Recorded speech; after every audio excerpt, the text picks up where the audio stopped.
Assalamualaikum warahmatullahi wabarakatuh. Perkenalkan, nama saya Abang Syarudin dari instansi Basarnas, peserta Latsar CPNS tahun 2025, angkatan ke-15, kelompok 1. Ada satu hal yang selalu saya yakini, menjadi ASN bukan hanya soal pekerjaan, tapi soal pengabdian, dan di era digital ini, pengabdian kita diuji dengan cara yang berbeda. Pada hari ini, saya mempelajari tentang 4 isu besar yang terjadi di dunia digital pemerintahan.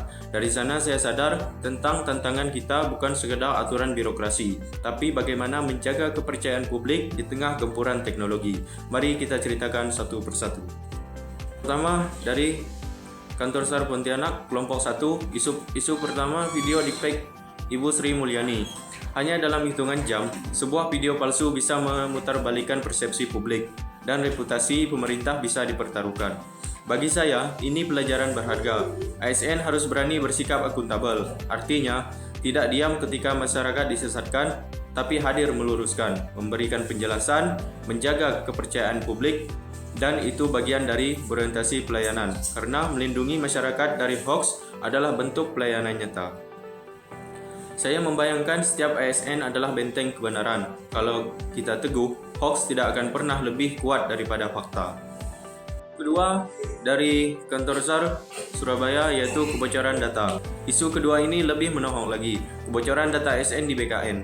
Jutaan data pribadi dijual di internet. Bukan sekedar angka, tapi identitas dan privasi manusia. Saat mendengar itu, saya sadar ASN harus kompeten. Kita tidak boleh gagap teknologi. Kita harus paham bagaimana menjaga data, disiplin dengan keamanan digital, dan bekerja sesuai prosedur. Dan tentu saja, ASN harus loyal. Loyal kepada negara berarti setia menjaga rahasia negara. Loyal kepada masyarakat berarti melindungi privasi mereka. Kalau kita lalai, kepercayaan publik hilang. Tapi kalau kita disiplin, ASN akan dipandang sebagai pelindung, bukan sekedar pengelola data. Isu kedua dari kelompok 2 Kansar Pontianak adalah phishing, penipuan lewat telepon. Pelaku berpura-pura jadi pihak resmi, korban panik, dan akhirnya dirugikan. Mungkin terlihat sederhana, tapi dampaknya bisa menghancurkan nama instansi jika masyarakat merasa ditipu atas nama pemerintah. Dari sini saya belajar ASN harus adaptif. Dunia digital bergerak cepat, modus penipuan pun berubah-ubah. Kalau kita lambat belajar, kita akan kalah.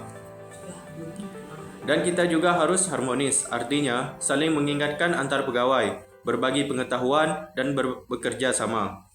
Karena satu orang yang cerdas tidak cukup, tapi tim yang solid akan mampu melawan ancaman apapun. ASN yang adaptif dan harmonis akan selalu selangkah lebih maju menghadapi tantangan. Isu terakhir adalah tentang beberapa pegawai ASN yang terlibat judol. Setelah merenungkan semua itu, saya melihat benang merah yang jelas. ASN tidak bisa sendirian.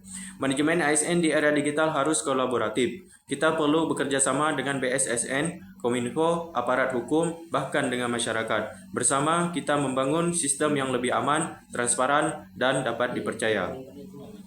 Nilai berakhlak bukan sekedar slogan, tapi pedoman nyata. Orientasi pelayanan berarti hadir untuk masyarakat, akuntabel berarti jujur dan transparan, kompeten harus belajar dan menguasai teknologi, harmonis saling mendukung bukan menjatuhkan, loyal setia pada bangsa dan negara, adaptif cepat menyesuaikan diri dengan zaman, kolaboratif bekerja sama untuk hasil yang lebih besar. Kalau semua ini dijalankan, maka ASN bukan hanya sekedar aparatur, tapi simbol kepercayaan masyarakat. 4 isu digital tadi hanyalah contoh kecil dari betapa besarnya tantangan kita di era digital. Tapi saya percaya dengan manajemen ASN yang kuat dan nilai berakhlak yang kita jalani, serta menjadi smart ASN, tantangan itu bisa kita ubah menjadi peluang. Saya berjanji pada diri saya sendiri, ketika nanti benar-benar mengabdi kepada ASN, saya akan menjalankan nilai berakhlak sebagai kompas hidup, karena hanya dengan itu kita bisa menjadi ASN yang profesional, berintegritas, dan benar-benar menjadi kebanggaan rakyat Indonesia. Sekian ulasan yang bisa saya sampaikan. Wassalamualaikum warahmatullahi wabarakatuh. Apiknam Jagat Samagram. We are family.